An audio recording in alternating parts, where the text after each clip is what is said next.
За хэрэгжилт улсын хурлын тогтоолын одоо хэрэгжилтийг тайлан сонсож байна гэж ойлгоод байгаа шүү дээ. Тэгээ ирүүлсэн материал дээр ч тэр танилцуулга дээр ч тэр хэрэгжилт гэвэл гүйцэтгэл хуваар гарах хэрэгтэй баг тийм ээ. Тэгээд энэ тайлгнаж байгаа хэлбэрүүд дээр ерөөс ямар ч хувь байхгүй. Ер нь хэдэн хувийн биелэлтэй гэж ойлгох вэ? Хичнээн одоо ажлуудыг даалгаад хэдийн хэрэгжүүлээд хэдэн хувийн биелэлтэй явж байгаа. Хэрэгжихгүй байгаа ямар асуудлууд байгаа юм? Тэр нь хэрэгжих боломжтой даалгавар өгсөн юм уу? Боломжгүй даалгавар өгсөн юм уу? Хэрэгжих боломжгүй бол яагаад хэрэгжихгүй байгаа юм? Хувь хүнээс хамаарат байгаа мó? Тогтолцооноос хамаарат байгаа мó? Нэг ийм л зүйлийг сонсомор байх юм уг нь. Тэгээ яг тийм тодорхой одоо мэдээллийг өгөөч гэж хүсэх байна. Жахлан сайдаас. За жахлан сайд тэ микрофон өгье. 8 номер микрофон өгье.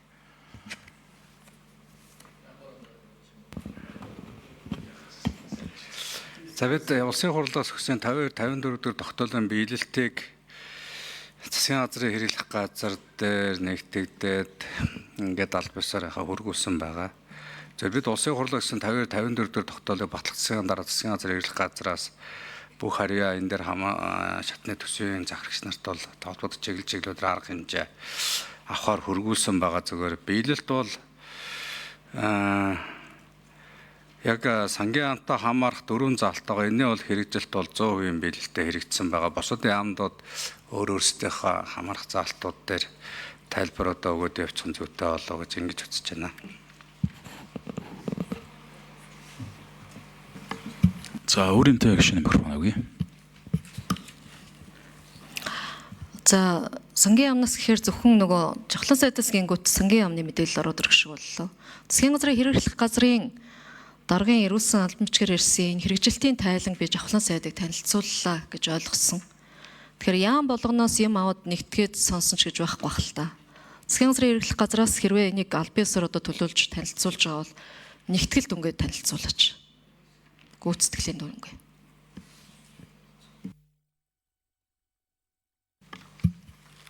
Асуулт суусан уу? За хэн хариулах юм? 8 номер хариулах уу? За Ганбаатарын микрофон өгье.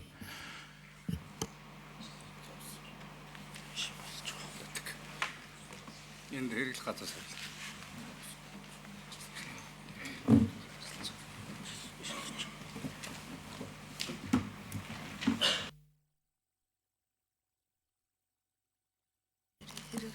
нэг номер дээр хариулах юм. За хариулт өгж байгаа албан тушаалт нэр албан тушаалаа хэлж хариулт өгш. За та бүхний өдрийн мэндийг хүргэе. Засгийн газрын хэрэглэх газрын салбарын бодлого зохицуулалтын газрын дарга Мөнх Цэрэн байна.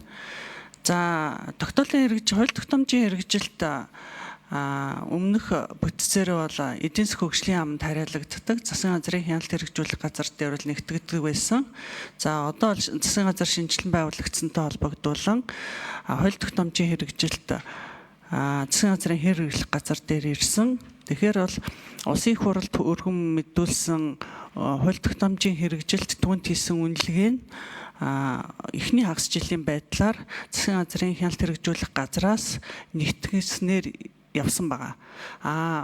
Одоо сүүлийн хагас жил 25 оны хувьд сүүлийн хагас жилиг бол засгийн газрын хэрэглэх газар нэгтгэж улсын их хурлд танилцуулахаар байгаамаа. Энэ 52 улсын их хурлын 52-54 дугаар тогтоолын хэрэгжилтийг За нэмээд нэг номер микрофон. За энэ тогтоолын хэрэгжилтийг тусгайлан их хурл дээр сонсож байгаа учраас засгийн газрын хэрэглэх газраас засгийн газрын үнэлгээ цэг гэмэн гэсэн системээс татаж төсвийн байнгын ороонд бол хөргүүлсэн байгаа. За энэ дээр бол тусгайлан яг нөгөө үнэлгээ бол хийгдээгүй. Хэрэгжилтийн явцыг үнэлгээ цэг гэмэн гэсэн системээс бол татаж хөргүүлсэн байгаа.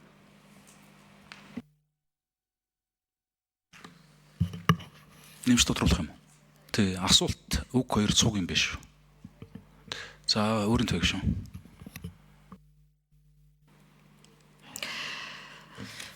Гэхдээ одоо энэ чинь 9 сарын 11-ний өдөр ирсэн албан бичгийн дагуу засгийн газрын эрхлэх газрын даргын одоо гарын үсгтийн албан бичгийн дагуу өнөөдөр энэ мэдээллийг сонсож байгаа гэж ойлгоод байгаа юм. Тэгээд хэрэгжилтийн тайлан хургууллаа гэдэг байгаа шүү дээ.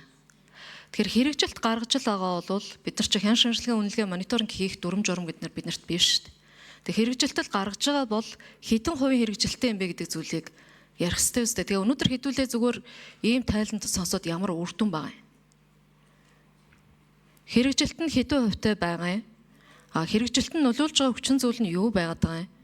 За он дуустал энэ одоо хэрэгжих юм уу, хэрэгжихгүй юм уу? 26 оны төсөвдөр энтэй холбоотой анхаарах юм байгаа мó байхгүй мó ийм л зүйлийг ярих гэж би төсвийн өмнө энэ хэрэгжилтийн тайланг өнөөдөр байнгаар сонсож байгаа гэж бодож байна. Тэгээд энэ өгсөн ураг даалгаврын хэрэгжилт аль нь биелээд аль нь биелэхгүй байгаагаа ч баг мэдэхгүй шгүй. Болцсон уу? За баясгалан гишүүн.